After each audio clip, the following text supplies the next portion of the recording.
Quand on regarde les mers et les océans sur les cartes, on pourrait penser qu'ils se mélangent. On dirait qu'il n'y a qu'un seul grand océan et qu'on a donné un nom à chaque partie. Eh bien, tu serais surpris de voir à quel point leurs frontières sont vives. La frontière entre l'océan Pacifique et l'océan Atlantique est comme une ligne entre deux mondes. On dirait que les deux océans se rencontrent en un point invisible qui formerait un mur et qui empêcherait leurs eaux de se mélanger. Alors que se passe-t-il donc ? Nous savons pourtant qu'il n'existe pas de mur invisible dans les océans et que l'eau n'est que de l'eau. Qu'est-ce qui pourrait les empêcher de se mélanger ? Il se trouve que l'eau peut différer d'un océan à un autre. Les océans Atlantique et Pacifique ont une densité et une composition chimique différentes, mais aussi des qualités particulières et un niveau de salinité propre. On peut juger par leurs couleurs respectives qu'ils ne sont pas du tout identiques. La frontière entre les deux eaux, avec des caractéristiques physiques et biologiques distinctes, est connue sous le nom de cline. Les haloclines, les frontières entre des eaux dont le niveau de salinité diffère, sont les plus spectaculaires et c'est ce que l'on voit quand l'Atlantique et le Pacifique se rencontrent. Le fameux explorateur Jacques Cousteau a découvert cela alors qu'il plongeait au niveau du détroit de Gibraltar. Les couches d'eau au niveau salin distinct étaient comme divisées par un film transparent et chaque couche a sa flore et sa faune.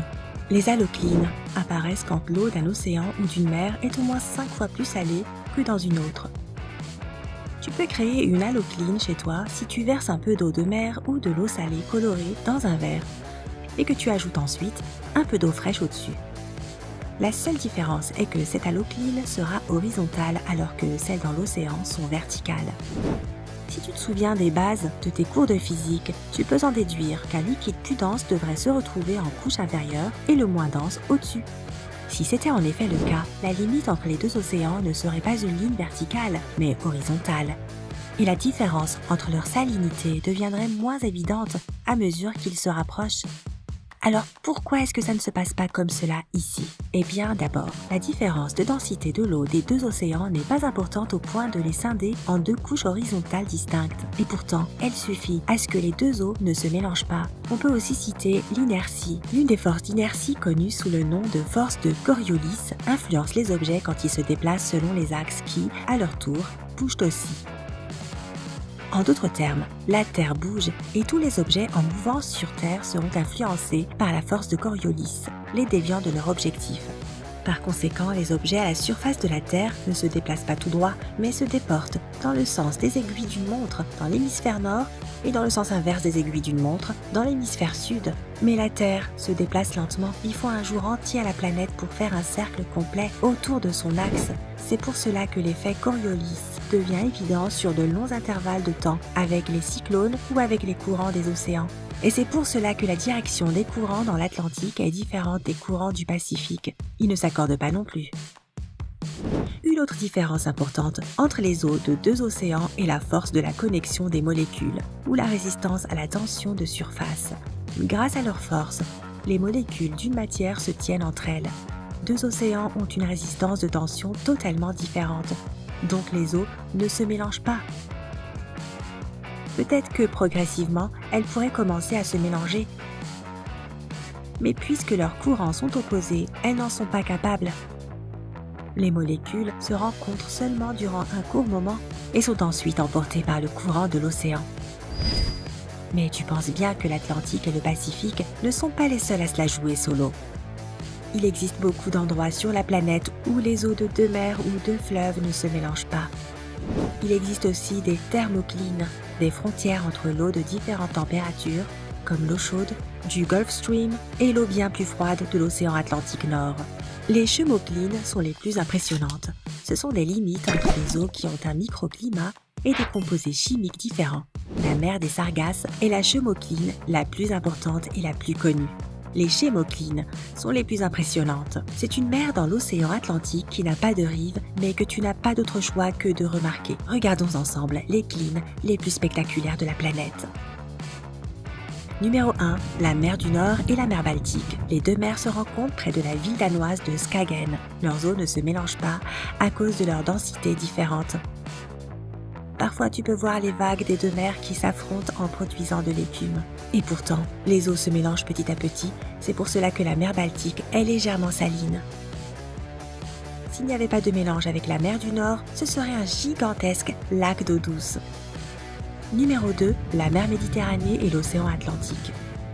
Ils se rencontrent au détroit de Gibraltar et ont une densité de salinité différente, donc leurs eaux ne se mélangent pas non plus. Numéro 3, la mer des Caraïbes et l'océan Atlantique. Le point de leur rencontre est près des Antilles et on dirait presque que quelqu'un a peint l'eau avec différentes teintes de bleu. Ils se rencontrent aussi ailleurs, sur l'île d'Eleuthera, aux Bahamas. L'eau de la mer des Caraïbes est turquoise et celle de l'océan Atlantique est bleu foncé. Numéro 4, le fleuve Suriname et l'océan Atlantique se rencontrent près de Paramaribo en Amérique du Sud. Numéro 5, le fleuve Uruguay et ses affluents.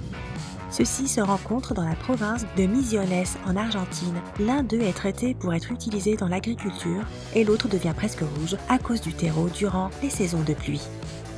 Numéro 6, le Rio Negro et le Rio Solimões, un bras de l'Amazone, tout près de la ville de Manaus, au Brésil. Le Rio Negro et le Rio Solimões se rejoignent mais ne se mélangent pas. Et ce sur un peu plus de 3 km. Le Rio Negro est noir et le Solimões est clair. Ils ont des températures distinctes et une vitesse de courant qui leur est propre. Numéro 7, la Moselle et le Rhin. Ils se rencontrent à Koblenz, en Allemagne. Le Rhin a une eau plus claire et la Moselle est plus sombre. Numéro 8, l'Ilz, le Danube et l'Inn. La jonction de ces cours d'eau se trouve à Passau, en Allemagne. L'Ilz est une petite rivière de montagne à gauche. Le Danube est au milieu et l'Inn est la rivière claire à droite. L'Inn est plus large que le Danube à cet endroit, mais c'est tout de même l'un de ses affluents. Numéro 9. L'Alaknanda et le Bhagirathi se rencontrent en Inde. L'Alaknanda est sombre et le Bhagirathi est clair. Numéro 10. L'Irtych et l'Oulba se rejoignent au Kazakhstan près de la ville dont ni toi ni moi n'arriverons jamais à prononcer le nom. Mais essaie donc, je t'en prie. L'Irtych a une eau claire et l'Oulba a une eau plus trouble. Numéro 11, le Jialing et le Yangtze se rencontrent dans le Chongqing, en Chine. Le Jialing est propre et le Yangtze a une teinte brune. Numéro 12, Irtych et Om. Ces deux fleuves se rencontrent à Omsk, en Russie. L'Irtych est trouble et l'Om est pur et transparent. Numéro 13, la Tchouïa et la Katoune se rencontrent dans la République de l'Altaï, en Russie. L'eau de la Tchouïa présente une couleur blanche trouble, singulière et a l'air épaisse et dense. La Katoune est limpide et turquoise. En se rejoignant, elles forment un courant unique de leurs couleurs qui ne se mélangent pas avant un moment. Numéro 14, les fleuves Green River et Colorado. Leur point de rencontre est le parc national de Canyonlands dans l'Utah. Le fleuve du Colorado est brun et le fleuve du Green River est, tu l'auras deviné, il est vert. Ces deux fleuves passent à travers des rochers avec différentes compositions chimiques. C'est pour cela que le contraste des couleurs est si percutant. Numéro 15, le Rhône et l'Arve. Ils se rejoignent à Genève, en Suisse. Le Rhône est un fleuve pur qui débouche dans le lac Léman, tandis que l'Arve est très trouble. Il prend sa source dans les glaciers de la vallée de Chamonix. Bon, je ne sais pas toi, mais moi, je trouve que ces cours d'eau se ressemblent, comme deux gouttes d'eau. Bon, ok, c'était nul. Et si tu as appris quelque chose aujourd'hui, donne un j'aime à cette vidéo et partage-la avec un ami. Et voici d'autres vidéos hallucinantes que tu vas adorer. Clique sur celle de gauche ou de droite et reste avec nous sur Sympa.